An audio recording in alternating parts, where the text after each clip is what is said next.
사랑하는 성도 여러분, 2월 13일 금요일 아침입니다. 하나님의 은혜와 평강이 함께하기를 축복합니다. 좋아요, 구독 꼭 눌러주세요. 천만 성도 큐티하는 그날까지 함께 달려가도록 하겠습니다. 오늘 우리에게 주시는 하나님의 말씀은 마태복음 13장 18절에서 30절까지 말씀인데요. 우리 함께 23절 말씀 같이 읽도록 하겠습니다. 좋은 땅에 뿌려졌다는 것은 말씀을 듣고 깨닫는 자니 결실하여 어떤 것은 100배, 어떤 것은 60배, 어떤 것은 30배가 되느니라 하시더라. 아멘. 예수님께서 천국에 대한 비유를 말씀하고 계시는데요. 지금 천국에 대한 비유 7가지 중에 첫 번째, 좋은 땅에 떨어진 씨앗에 대한 이야기를 우리에게 말씀하고 있습니다. 하나님 말씀은 언제나 좋은 씨앗입니다. 그러나 그것을 받아들이는 마음의 밭을 지금 이야기하는데, 마음의 밭이 어떤 밭이냐에 따라 가지고 우리가 그 좋은 씨앗의 말씀을 열매를 맺을 수 있느냐, 아니면 열매를 맺지 못하느냐, 결론적으로 이제 그런 결과를 낳게 된다는 겁니다. 그래서 하나님의 좋은 씨앗의 말씀이 뿌려졌을 때에 어제 말씀대로 어떤 사람들에게는 그 길가와 같은 그런 이제 마음의 상태에서 말씀이 떨어졌다 그랬어요. 그래서 오늘 본문에서 예수님께서 그것들에 대해서 이제 해석을 해주시는데, 비유에 대한 해석이죠. 그래서 길에 떨어졌다는 것은 그 적시로 말씀을 이제 받았지만은 깨닫지 못한다. 천국 말씀 듣고도 깨닫지 못한다. 왜냐하면 악한 자가 와서 그 마음에 뿌려진 것을 빼앗아가기 때문에, 마귀가 그 마음에 있는 것들을 빼앗아가 버리기 때문에 절대적으로 하나님의 말씀이 들리지 않는 거예요. 그 마음이 완악해 있잖아요. 강팍해 있잖아요. 세상의 것들로 가득 채워져 있잖아요. 그러니까 전혀 그 마음에 하나님 말씀이 들려오지 않는 거예요. 무지하기 때문에. 무반응이에요. 반응이 없어요. 말씀 들어도 아무 반응이 없어요. 생명이 없기 때문에 그렇죠. 자, 이런 사람들은 아무리 하나님 말씀을 넣어주어도 말씀이 들어갈 수 있는 공간이 없어요. 그래서 마귀가 새가 와서 쫓아 먹었다고 그러잖아요, 씨앗을. 마귀가 와서 계속 말씀을 뺏어가 버리기 때문에 말씀 뿌리를 내릴 수가 없습니다. 이런 마음의 상태예요. 완전 굳어버린 돌과 같은 마음의 상태. 자, 그 다음에는 이제 씨앗이 떨어졌는데 어떻게 해요? 돌짝밭에 떨어졌는데 그곳에는 약간의 그 흙이 있어요. 근데 그것에 이제 자라난 씨앗이 조금 자라다가 햇빛이 너무 뜨거우니까 뿌리를 제대로 내리지 못하고 그냥 타서 죽어버렸어요. 자, 뿌리가 없이 잠시 견디다가 말씀으로 말미암아 환난이나 박해가 일어날 때 곧 넘어지는 자를 이야기하는 거예요. 말씀을 뭘로 받아들이는 거예요? 그 말씀으로 받아들여야 되는데, 근데 이 말씀을 감정으로 받아들이는 거예요. 그러니까 단순히 들었을 때 와, 좋다 이 정도만 받으면 안 되는 거죠. 그것이 완전 내 몸에 체질화되어서 뿌리를 깊숙이 내릴 때 비로소 오늘 환난과 근심과 걱정이 온다 할지라도 우리는 그 말씀의 뿌리로 인하여서 버텨낼 수 있는 거예요, 환난을. 근데 어떤 사람은 마음의 밭이 심지가 굳지 못한다, 그죠? 뿌리를 깊게 내리지 못하고 감정적으로 말씀을 받아들였기 때문에 환난과 박해에 무너져 버렸다라는 겁니다. 자, 이런 이제 마음의 상태를 주님께서 지적하고 계시고요. 그 다음에 세 번째 보세요. 가시떨기에 뿌려졌다는 것은 말씀을 들었어요. 너무 좋아요. 막 자라요. 성장해요. 그런데 그 말씀과 더불어서 내 마음속에 뭐도 있어요? 세상에 대한 어떤 염려와 재물에 대한 유혹이 있어요. 그죠? 그러니까 여기에는 이제 하나님의 말씀을 전적으로 신뢰하고 그 말씀 따라서 순종하며 살아가야 한 어떤 조금 이제 지적으로 영적으로 수준 높은 어떤 요구가 필요한데, 그것이 이제 염려가 되는 거죠. 내가 주님의 뜻을 따르려고 하는 부자 청년처럼 재물을 가난한 사람들에게 나누어 주고 네가 내 제자가 되라, 이런 것을 수용할 수가 없는 거죠. 그러니까 제자보다는 내가 재물을 더 귀하게 여긴다는 거잖아요. 그러니까 재물의 우상에 빠져가지고 진정으로 주의 진리의 말씀에 온전히 순종하지 못하니까 말씀의 뿌리를 내릴 수가 없는 거죠. 조금 자라다가 염려 때문에 포기하고 떠나는 사람들 이야기하는 거죠. 그래서 그들은 염려와 재물의 유혹으로 인하여서 예수님보다도 하나님보다도 물질을 더 사랑하기 때문에 그들의 마음들은 온통 세속적이다. 그래서 유혹을 받아서 결국은 열매 없어요. 나무까지는 잘 자랐는지 모르는데 결국은 열매가 맺어져야 되는데 열매가 없다라는 겁니다. 자, 마지막에 좋은 땅에 떨어졌다는 것은 말씀을 듣고 깨닫는 자예요. 그러니까 말씀을 듣고 깨닫고 바로 실천하는 자, 결실까지 가는 자예요.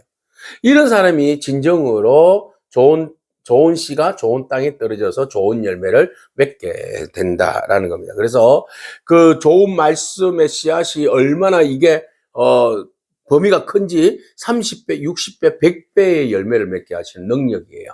오늘 우리가 믿음으로 주의 말씀을 본문처럼 듣고 깨닫고 그것을 지켜나가면 오늘 우리가 그 말씀들이 우리의 삶 가운데서 풍성한 열매를 맺게 하시는 줄로 믿습니다. 그래서 우리의 마음은 늘 언제나 네 가지 마음이 한꺼번에 공존하잖아요. 그래서 이 마음들을 우리가 파헤쳐야죠. 기경해야 됩니다. 성령님 내 마음의 밭을 기경시켜 주세요. 그렇게 해서 주의 말씀을 받아서 내가 말씀을 잘 깨닫고 뿌리를 잘 내려서 어떤 환난과 근심에도 이길 수 있도록 우리의 믿음의 뿌리를 튼튼하게 내리게 해주시고 오직 세상의 것보다도 주님의 것을 더 사랑할 수 있는 마음들이 우리 안에 있게 해주셔서 그 제자의 길을 잘 감으로써 주님께서 예비해 주신 말씀으로 인해서 우리에게 열려지게 하는 그 열매들 풍성하게 누리는, 그래서 천국을 우리가 이 땅 가운데서 맛보며 살아가는 그런 삶이 되게 해달라고 우리가 부르짖으며 나가야 할 줄로 믿습니다. 천국은 이런 거예요. 좋은 씨, 좋은 밭, 좋은 열매. 그러기 위해서는 우리가 기꺼이 주님 앞에 인내하며 참고 기다리며 수고하고 애쓰는 노력들이 필요해요. 그럴 때 천국은 우리의 것이 되는 겁니다. 자, 두 번째 주님께서 비유로 말씀하시는데, 천국은 어떤 사람이 밭에 나가서 좋은 씨앗을, 좋은 땅에 좋은 씨앗을 뿌린 것과 같다. 천국은 좋은 씨를 제 밭에 뿌린 사람과 같다 해서. 이 사람에 비유하고 있어요. 어떤 사람? 그 사람이 농부죠. 농부는 좋은 씨를, 하나님의 말씀을 좋은 밭에, 밭이라면 땅, 그 세상입니다. 이 세상 가운데 좋은 밭, 좋은 씨, 그러니까 하나님 말씀을 뿌리는 사람과 같아요. 하나님 말씀을 들고 복음을 들고 나가서 복음의 씨앗을 뿌립니다. 뿌리니까 세상 사람들이 그것을 받아들여서 여기에서 네 가지 밭이 있는데 다 좋은 땅이 되어서 잘 자라면 얼마나 좋을까라는 기대를 하면서 말씀의 씨앗을 뿌리는 겁니다. 어쩌면 이것은 예수님께서 좋은 씨를 뿌린 것 같은 그런 현상이고 또 우리가 세상을 향해서 뿌리는 복음의 씨앗이기도 하죠. 자, 뿌려서 기대합니다. 뭘 기대합니까? 좋은 씨를 뿌렸으니까 좋은 열매를 기대하는 거잖아요. 그런데 보세요. 뿌렸는데 이 마귀가 밤에 몰래 가라지, 원수가 가라지를 그 안에다가 더 뿌렸어요. 그리고 갔어요. 네, 싹이 나고 결실할 때쯤 되니까 가라지가 보이는 거예요. 여기에서 가라지라 하면 뭘 이야기하는가 하면 독보리예요, 독보리. 그러니까 보리가 미리 같이 자라는데 어렸을 때는 이파리가 다 비슷비슷하잖아요. 그러니까 이게 독보리인지 보리인지 잘 몰라요. 근데 이제 자꾸 성장하다 보니까 모양새나 색깔이 조금씩 달라지는 거예요. 자, 조금씩 달라지는데 보니까 보리는 막 열매가 튼실하게 쭈르륵 질 수 있게 맺히는데 이거는 좀 납작한 것이 뭐 열매도 아닌 것이 얄궂이 이렇게 이제 색이 나오고 색깔도 이것은 황금 색깔인데 여기는 약간 거무틱틱한 색깔이 나오게 되고 자, 뭐 이런 이제 뭐 굵기도 좀 얇고 그래서 이제 완전히 자라가면서 좀 뭔가 모양새가 달라 보이는 거죠. 자, 이래서 이게 왜 여기 자랐지 하고는 종들이 그 주인에게 밭주인에게 이야기를 합니다. 아니 당신이 주여 밭에 좋은 씨를 뿌리지 아니하였습니까? 그런데 왜 가라지가 생겼을까요? 이렇게 물었어요. 그러자 주인이 아이고 원수가 그랬구나 라고 이야기를 합니다. 별로 그렇게 신중하게 생각하지 않아요. 종들이 뭐라고 이야기하는 거야? 아이고 큰일 났네요. 우리가 가서 이것을 뽑을까요? 라고 물어요. 우리가 가서 그 가라지를 뽑을까요? 그러니까 주인이 뭐라고 이야기합니까? 아니 그냥 놔둬. 왜? 너희가 가라지 뽑다가 잘못하다가 보리까지 뽑으면 곡식까지 뽑으면 어떡하니? 내버려둬. 아니 무슨 말씀이에요? 빨리 뽑아버려야지. 다른 것들에게 영향력이 가잖아요. 그런 말이잖아요. 그러자 둘 다 추수 때까지 가만히 내버려둬. 추수 때에 내가 추수꾼들에게 말하기를 가라지는 이제 완전 눈으로 드러나잖아요. 거두어서 불살라버려 묶어서. 곡식은 모아다가 내 곡간에 넣어라. 이렇게 명령할 것이다 라고 말씀하신 거예요. 지금은 구분 안 됩니다. 그래서 무엇이 가라지인지 무엇이 곡식인지 잘 몰라. 좀 자랐는데 뽑아버리자 하니까 다른 것이 상처를 입을 수 있어. 그래서 안 돼. 기다려. 곡식을 완전히 거둘 때 추수 때에 완전히 드러나니까 그때는 모아다가 불살라버리면 돼 라고 말합니다. 자, 이것은 뭘 이야기하는 겁니까? 자, 두 가지를 이야기할 수 있어요. 가라지는 우리가 생각할 때 영원한 가라지로 생각되어지는데 그들도 회개하고 하나님 좋은 씨앗의 그 말씀 하나님의 말씀을 듣고 회개하고 돌아올 수 있는 그런 기회를 주시는 거다. 마지막 추수 때까지. 이런 이제 논리를 한번 생각해 보는 거예요. 복음을. 그래서 가라지도 복음을 받아들여서 주께로 돌아올 수 있는 기회를 주는 거예요. 그래서 공동체 안에 가라지도 있고 좋은 열매도 있어요. 자, 공동체 안에 있는 가라지는 언제나 공동체를 파괴하려고 해요.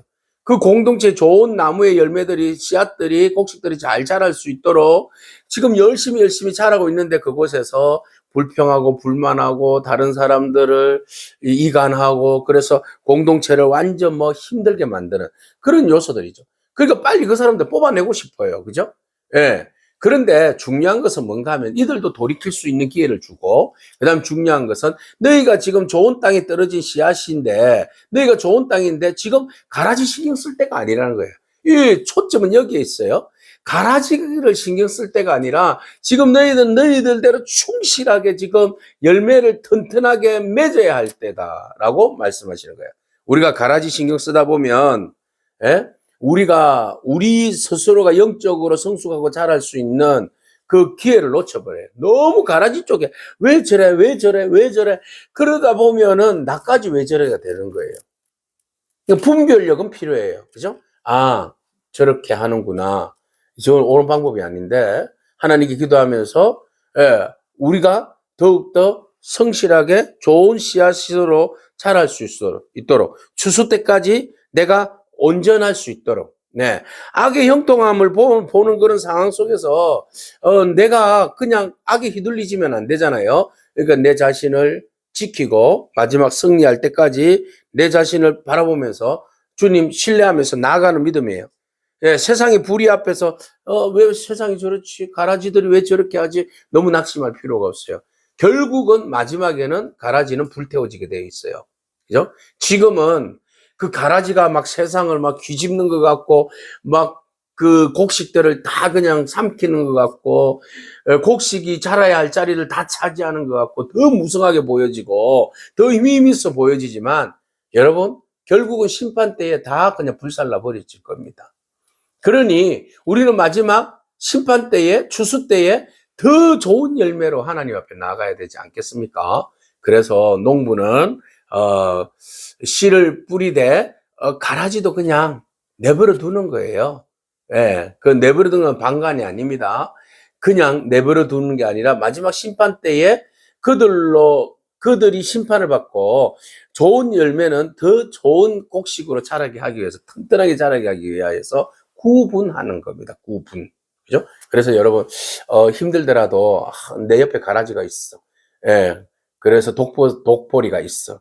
그래서 이 독보리를 없애주면 좋겠는데 이런 생각하면 내 마음도 불편해요. 그러니까 독보리는 독보리대로 놔두고 그냥 우리를 성실하게 튼튼하게 자라게 하시는 그 주님 바라보면서 우리의 신앙을 더욱 튼튼하게 해야 돼요. 그리고 독보리들도 돌이켜서 온전한 주의 말씀으로 변화시킬 수 있도록 추수 때까지 좀 변화되어서 정말 마지막 추수 때에 좋은 곡식으로 알맹이로 변화되어서 주님 앞에 나아갈 수 있도록 우리가 또 도와줄 수 있으면 돕는 거죠. 그죠? 네.